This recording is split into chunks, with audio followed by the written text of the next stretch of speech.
The CCP is dramatically tightening control over overseas travel by public sector employees. From civil servants to teachers and state enterprise managers, individuals across the country are now required to surrender their passports to their employers. Experts say this signals an alarming shift toward greater internal control and exit restrictions within the regime. In recent months, sources across Beijing, Shanghai, Guangzhou, and other regions have confirmed a new policy requiring government employees at or above the lowest supervisory level to hand over their passports and travel permits for centralized storage. This policy now extends beyond top officials to include entry-level department supervisors, school teachers, and even retirees. A retired civil servant surnamed Guo told reporters that since June, colleagues at his former agency have been ordered to submit all international travel documents. To travel abroad, you must file a written request, get multiple layers of approval, and only then retrieve your passport, Guo explained.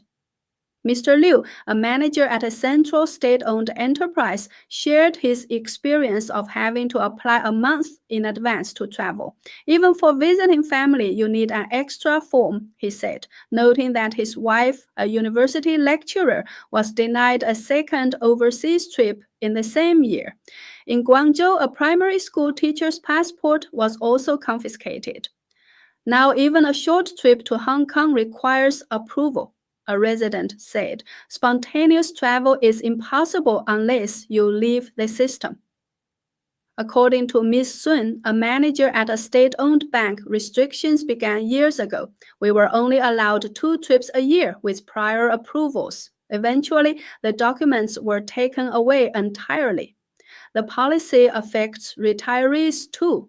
Guo mentioned a retired colleague in Guangxi who, despite holding foreign residency, was only allowed to stay in China for 6 months or risk losing his pension. Experts believe the crackdown is intended to prevent officials from fleeing with money or leaking state secrets. One scholar called it a transformation of travel rights into a tightly monitored approval system. Legal experts warn this violates basic human rights and turns a citizen's passport into a political reward.